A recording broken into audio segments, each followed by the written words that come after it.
Kansas City's nonprofit voice. We're telling the stories of Kansas City nonprofits and the people behind them. Casey Cares is the intersection of the nonprofit and profit communities, making Kansas City a better place to live, work, and play. Casey Cares is proudly sponsored by the Ewing Marion Kaufman Foundation. I'm Ruth Baum-Biggis. Casey Cares is starting a new monthly segment called Ask the Expert. During these webcasts, we will focus on the most pressing issues nonprofits face and get an expert's advice on how to address them. This month, we welcome Jeffrey Byrne, our own Dr. Philanthropy. Jeffrey is co-founder and CEO of Byrne Polofsky and Associates, a Kansas City-based firm focused on nonprofit fundraising success. Jeffrey is a veteran with a great track record of success. The firm has helped more than 350 organizations raise millions of dollars and billions of dollars. Billions. What better person to ask about creating a fundraising plan and making sure it works? Jeffrey, it's so great to see you. Thank you, Ruth, and happy 2022 to all the viewers and listeners out there in the world. Oh, well, we're hoping for a better year, right? That's right. 2021 continued to be a up and down year with a healthcare crisis, COVID, an economic crisis that shrunk our economy, but our economy came back roaring, and then a social impact problem with social injustice around the world. So, I think that as we look at 2022, we're very hopeful that some of those we can put in the back burner or that we can deal with more effectively. And of course, we're here to talk about philanthropy today, not the other two causes. Well, we have plenty of time in the course of a year and beyond to get into those. But we really wanted to kick off what I think is really at the very core for organizations, yet maybe sometimes they don't know where to start. And that's a fundraising plan. Can you define what that is? Well, I think it's very multifaceted, but yes, I'll try to. I think a fundraising plan is a document that you put together to help to define what your goals and objectives are as it relates to how you're going to accomplish the fundraising that you need for the programs or projects that are associated with your nonprofit. So let me give you an example, for instance. If every nonprofit has a budget, okay, and the horror of a development officer is to have the CFO walk into your office and say, well, line 22, line 45, and line 91, we need $500,000 for. You need to go out and raise it.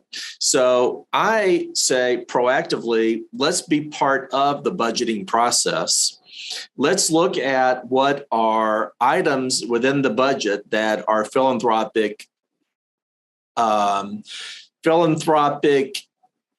pleasing to potential donors. And then let's package those up and let's put together a plan on how we're going to raise those dollars.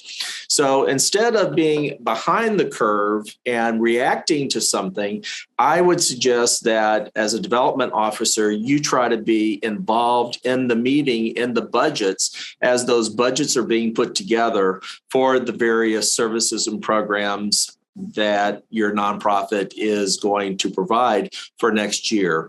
So you need to make sure with your CEO and your CFO that you are positioned to creatively sit at the table and think through how you're going to respond affirmatively with action plans. So I think a development plan really is looking at, what are the major initiatives that you need to fundraise around, whether that is social media, is it direct mail, is it major gifts, is it an annual campaign, is it foundation grant writing, is it corporate solicitations? What are the components of your annual solicitation efforts. What have you done well? What could you improve upon?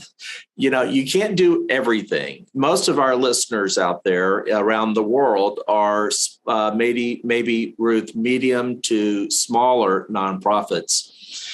And what we understand is that you have to pick and choose. So, I think picking and choosing is okay. I think that, I would say a best plan would be to have a board component to your plan. So you're soliciting your board members, you're asking them for 100% participation and probably some dollar goal. Number two, that you have a major gift component. What are the items within the budget that could be considered major gifts that you could go out and ask some of your donors individually for, or some of your corporations or your foundations to support? Are you going to put together an annual campaign? And if so, how's your annual campaign going to be structured and around what?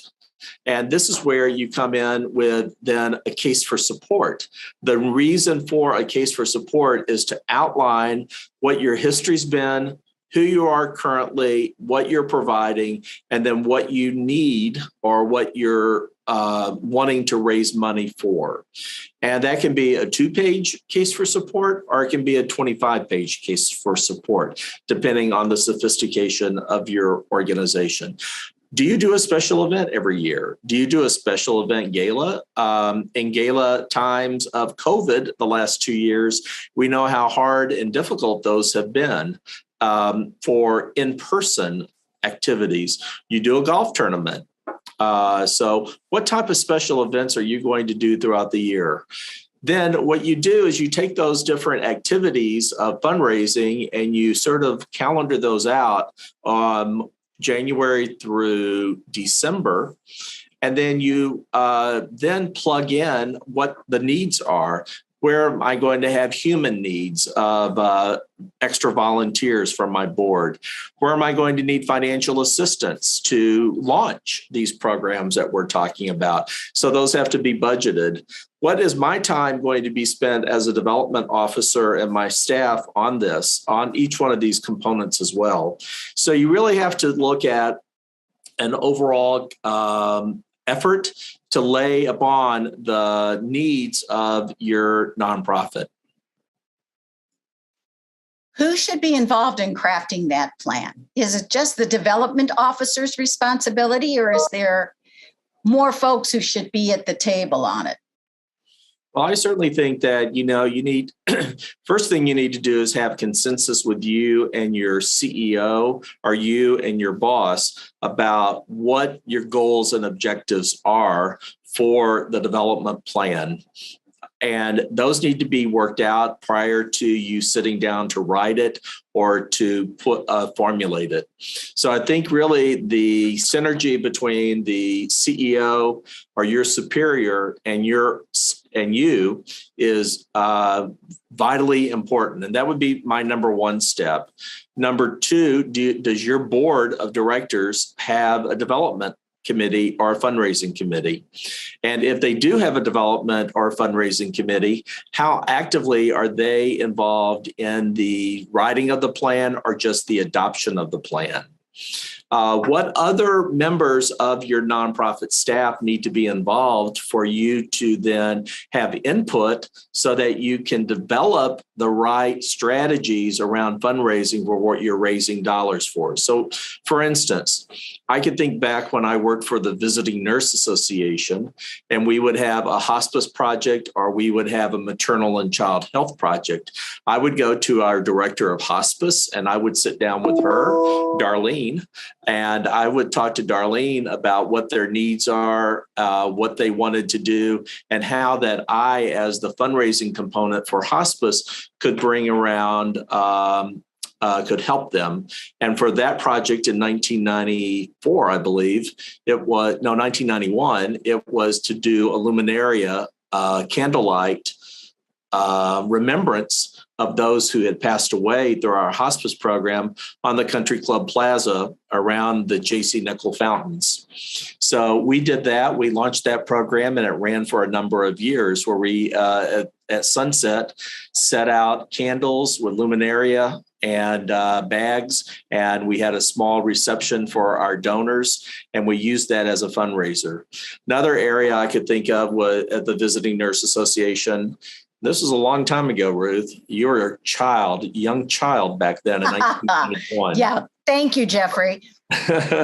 But was the maternal and child health program that we had, where we were going into parts of our community and we were providing maternal and child health care for literally babies that had been born during a crack cocaine era in our community here. And you had some very malnutrition children, babies, maybe had been born early, were having numerous complications. And in that area, we helped to define different parts of our budget that we needed foundation support for, so that we would go then to foundations and ask them to support us on various areas that our reimbursable sources would not then provide for the care of those children.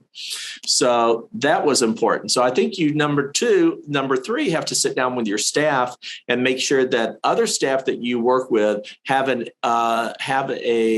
our input into your plan, and that you know then what you're going to be raising it. Then I think number four is that you go out and write it. And I think, that is sometimes the hardest thing for a development officer to do, is to spend the time to sit at the computer and literally on one axis have your different fundraising activities, on another axis having your months, and then putting together an action plan, developing goals and objectives. How much is it going to cost? Making sure that you have that in your budget, so then that you will have the resources you need to accomplish it. So I think that those would be a 4-step process that I would suggest. Making sure that you and your CEO have consensus, that you have a board committee that's going to be overlooking and have input into this. That number 3, you make sure that you're working with program staff. And last, that you put it together and in a way that is understandable, and you can communicate what you're trying to do with the right budget as well. Don't be afraid to ask for a budget. It takes money to make money. One thing you've kind of, I think, skirted around, not in a negative sense, is where does mission fall into this whole process? And is it something that nonprofits kind of forget about as they're doing this? I think that's a really good question, because as I think about with a mission of an organization, I think about how we're going to communicate stories. Okay, because development folks, just like I was with hospice or with maternal child health, with both Darlene and Margot Quiriconi, I would be able to sit down with them and understand what the stories are that they were that they had, so that I could relate those stories to possible donors. So as you're talking about the mission of an organization, yeah, I think the mission statement somewhere in your case for support or in your proposal, the one line is very important. However, I think that it's more important that you get stories from those program directors that are actually out there providing the services, so that you can come back and you can, in your own words, relay what those stories are to a potential donor, to let them know how their money is impacting. It's a lot different to say, you know what, your dollars help to support a neonatal birthing unit and that it was able to say, the average life of a child who is literally in my palm here can grow up to be an adult, and that average life, that average baby that's in my palm will maybe stay in that birthing unit for 45 or 90 days to actually see him or her being able to breathe and function on its own. And that this unit costs $500,000, but look at the results of what we can do. And many times, every organization has a story. Okay. You have stories. You've just got to go out and look for those stories. But we did a neonatal intensive care campaign for a unit in Topeka, Kansas, a number of years ago. And literally the baby was in the palm of my hand when she was born.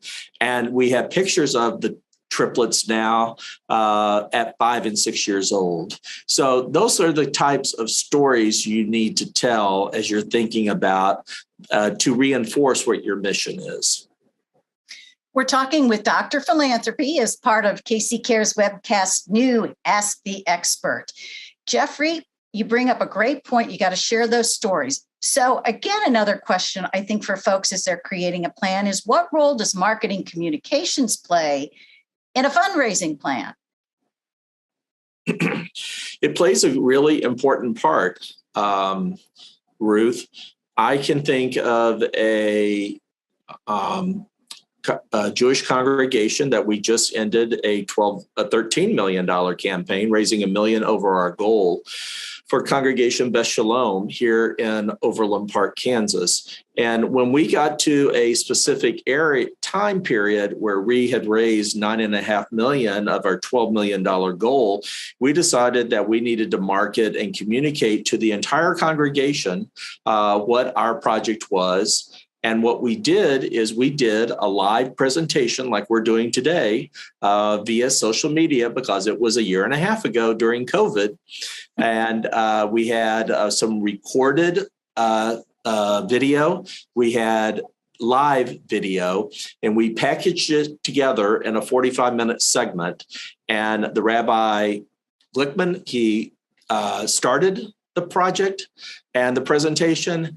We had live and recorded videos in between, and then he closed with a strong message as well. That helped to propel our campaign. And over the next 6 months, we raised the additional $3.5 million that they needed to complete that fundraising effort. That's just one way of using a social media platform to support the overall campaign. Another area might be to place stories in newspapers. Who doesn't like to see their nonprofit in a news article, whether that be on television or whether that be on a newspaper or on an online publication? So the more stories that we're able to place, then that supports the volunteer in his or her effort of doing their fundraising activities that they might be assigned, because they can refer to, oh yeah, here it is. I saw it it was in this magazine today, and this is what I can provide you. So I think that stories are very important to underscore the talking points and the stories that you're telling. Is just a layering on your development plan of different layers to impact the potential donor so that he or she will come to some affirmative decision about a gift to your nonprofit. So it sounds like if there needs to be a marriage with that development officer and that communication person, figuratively, if you're big enough as a nonprofit to have both of those folks on board. I wanted to go back to something you mentioned a while ago, bringing in your programmatic people to give you these stories to go out and share. Is there a role for the development person who's, finally responsible for crafting a plan and executing it to come back and pitch to the folks who are out there doing the work? Does that have value? I think it does, definitely, because if you have the frontline workers understanding what the fundraising needs are, they can help you sometimes identify potential opportunities that you want to step in and then relay that story and ask for that gift. So I do believe very strongly that it needs to be an integrated process where you have your program and frontline staff out providing the services and then being able to help them access. For instance, when there's a disaster, we see the American Red Cross, we see the Salvation Army supplying needed comfort, care, refreshment, shelter. And many times that their providers are providing that care, they have a dual hat on, figuratively, with, a fundraising opportunity as well. So that's one of the most convenient examples I could give about how a program person can be out there telling your story and doing fundraising for you as well. They, in essence, become like salespeople for the cause. They do. They are your pitch. Because who during a disaster is not going to be, those are going to be your frontline individuals who are going to be asked about what is needed. And that's their opportunity to share with you their website, their telephone number, or what their needs are. Byrne Polofsky has been very successful in helping many organizations. This isn't necessarily a commercial audience, but we're going to lay it right out there because you have.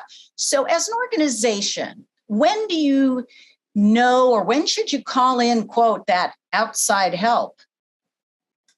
Well, I believe that you do that during the planning process. You don't do it once all the plans are determined, because what we can do as fundraising professionals, we can come in and help advise the board, the CEO, and the development staff on what pitfalls to look for, what opportunities to look for, how to put your plan together, how to put your timeline together, how it integrates into the budget, what else is needed in a budget that you might not be thinking of, that we have experienced having worked in this field for 34 years in May.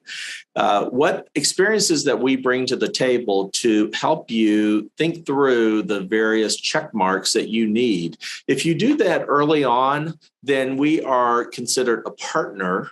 And yes, we do get paid for that. However, it is in the long run much more convenient for you because we're that much more ahead of the process of putting together the packages that are needed for fundraising. So we like to be included at the front end, but if we're included at the middle portion as well, we can do some of those activities in a more in a different way. All right, I have to ask you because, of course, we've got nonprofits here that are much smaller. What about affordability of bringing in someone like yourself? A lot of times it seems like people say, I don't have the money to operate. How can I afford to bring in outside help?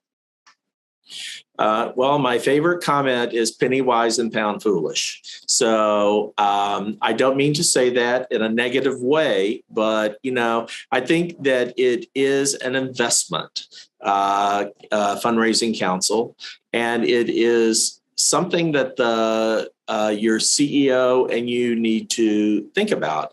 Do you have the tools and the experiences that are necessary for you to accomplish what you are trying to tackle? If you don't, is it better then to send you to school and learn about those? Or is it better to bring in another person on your staff to do that? Or is it better to bring in someone who has a background in a lot of various areas of and experiences that they can show you, like we have at Byrne Polofsky?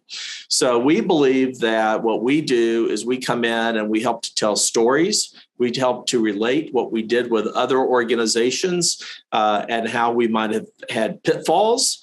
We're not perfect, but how we overcame certain situations, and then what the organization needs to do itself to think through this. A lot of times it's a special allocation that it might need board approval. There might be an interview process. There might be a request for proposal. So it's many times a very layered process that will take anywhere from 2 to 6 months or longer.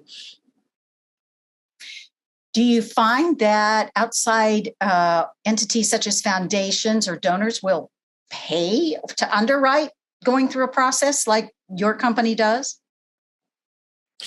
I don't think that that's the normal way we get paid.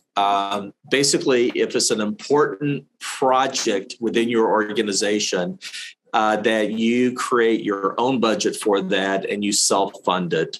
Very few times are we hired by outside entities to fund a project within their organization. It really has to be a commitment that you are willing to spend your own resources on the project to facilitate it, to organize it, and to implement it. So we discourage organizations to go out and try to find funding for us. We really say, if you really want to do this, then you need to make an investment from your own resources into a consulting line item. It needs to be part of that budget you mentioned earlier. Before we close out, could you reiterate those 4 points you told us that were key for a fundraising plan?